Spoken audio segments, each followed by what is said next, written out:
here we go. All right, this one is the last video of the Najdorf one for the Najdorf guys. This is Najdorf part 5. Today we are looking at bishop c4, which is actually the Sozin variation. Thanks for the 100 bits. Says, let's go, Damian Rice. Appreciate you.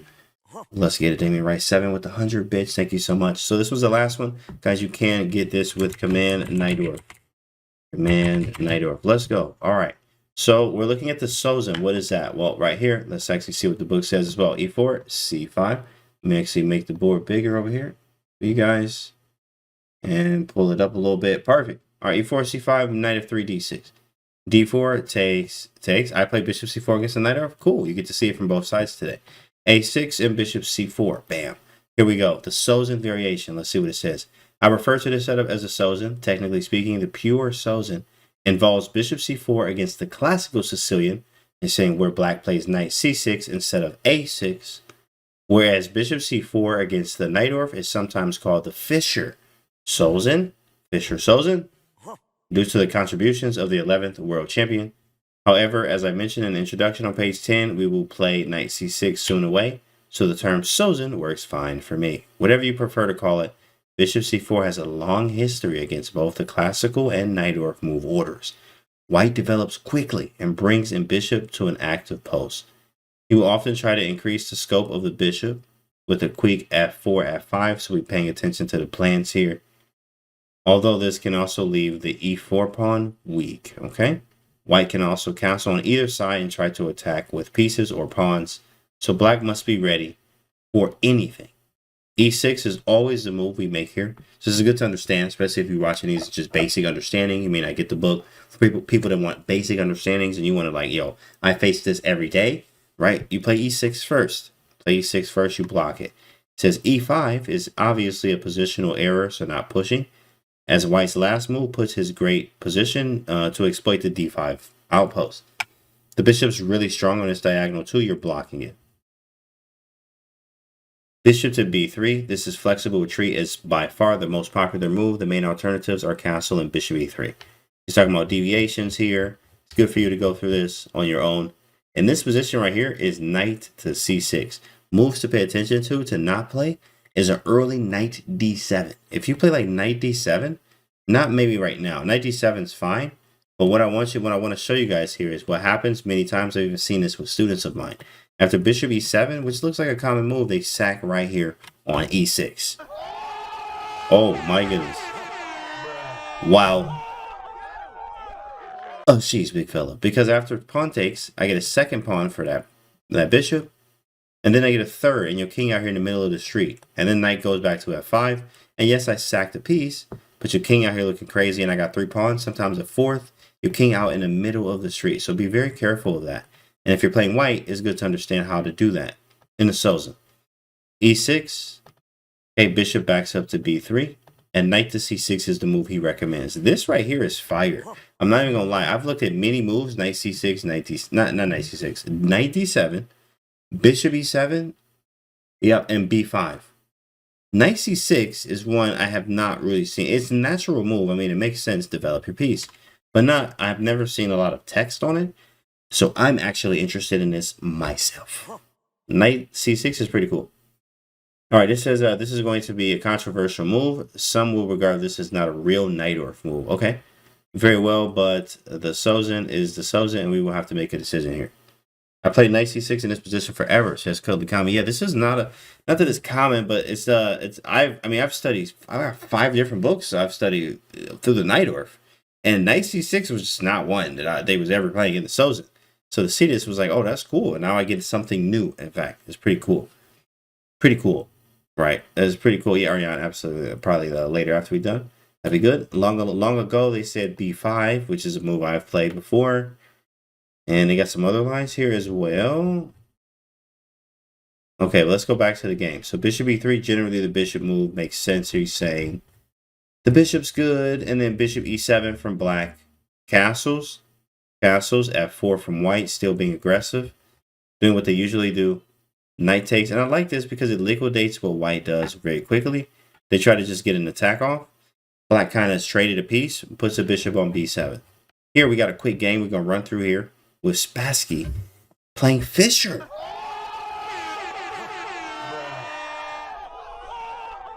Now, you would think, though, in fact, it's Fischer Spassky, you would think that it would be Bobby Fischer playing the Najdorf, but it was actually Spassky playing the Najdorf, which was like, wow. Like, I thought Bobby.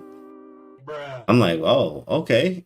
But it was actually Bobby Fischer versus Boris Spassky. And actually, Bobby did play the Sozin, in fact.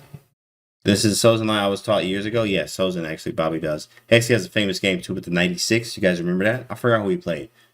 There was a Sozin though. When I remember, I think it was Bill Sozin. Yeah, with the bishop out there, he sacks on f7, knight goes to e6, gross. All right, let's see what happens. e4, c5, knight f3, d6, d4 takes, knight. Yep, all theory. a6, bishop c4, boom. A favorite of Bobby Fischer, the Sozin. e6, bishop b3, knight c6, bishop b3, bishop b7. Castle, castle. f4, take those, take those. b5, a3. This is where we left off, really at the b5 point. Right.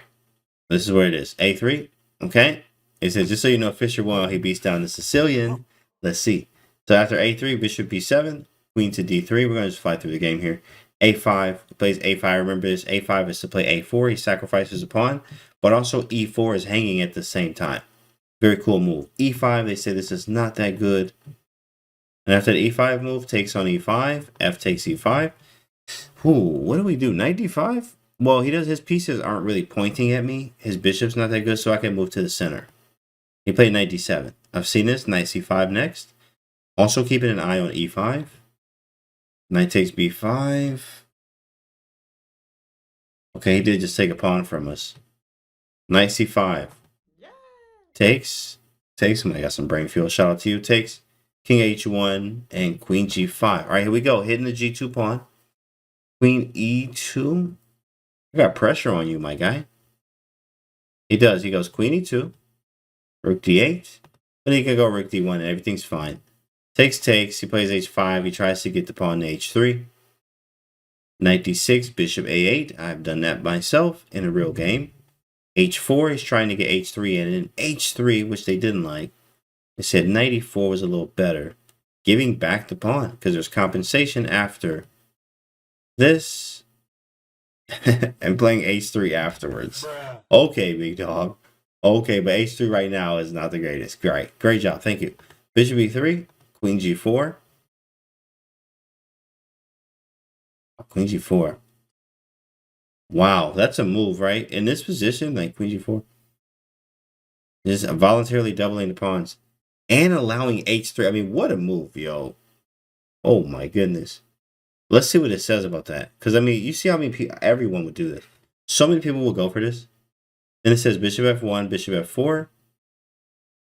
And white holds everything together. I mean, Bobby, like, you know how Bobby was. Like, just super strong. Bishop e3, queen g4. Takes on e5. Queen takes h4. H-pawn's gone, but there's another. G5. Are you kidding me? Oh my goodness. G5. It's over 9,000. That's insane, dog. He played G1. Sheesh, boy. Okay, so if I go back to G4, which he does, that's a crazy move, right? And you're playing Bobby Fischer. He doesn't care. Like bishop c5, hitting the knight. Knight can't go to the center because the bishop on a8 still. I'm going to play king g7 and rook h8. King g7. Rook h8. Here we go. Rook h4 is next.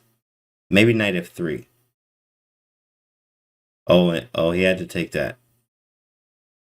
So it's probably drawn now. Bishop d6.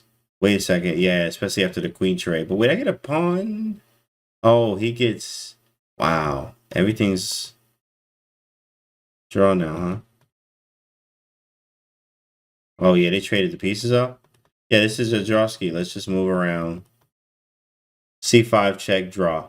And that was a draw. Wow, this is a draw from that whole game there. That was a crazy game, guys. Of course, obviously, you can go through this many times with this Bobby Fischer versus opposite color bishops. Exactly, opposite color bishops. I mean, king takes and then bishop takes is what the idea is here. Right, that's a crazy game. This is Bobby Fischer versus Spassky here. But Bobby Fischer playing the Sozin and Spassky playing on the black side of it, which is pretty cool. He was able to learn that. But again, let's look at the recap from actually this point right here of how he even got there, which is this right here. This is the starting position of when you reach the Sozin. Few key points is when bishop gets to c4, you do need to play e6. e6 is automatic no matter what line you play.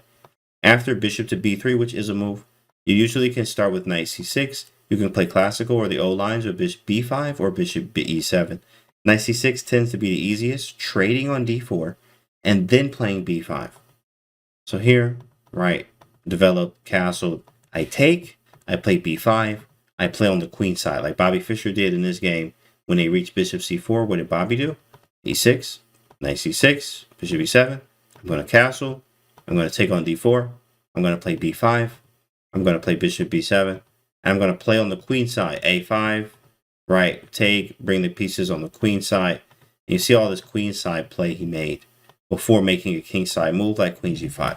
Pretty awesome here. This concludes the Najdorf series here from this Najdorf book here. So make sure you guys are getting it. Should be a day or two left for you guys to get it 50% off. So thanks for watching. We're going to have another series coming up in a few. Also, make sure you guys subscribe. It shows that there are 15,000 views that are not subscribed. 15,000. 15,000. So if you're watching, subscribe. Thank you so much. See you guys on the next video.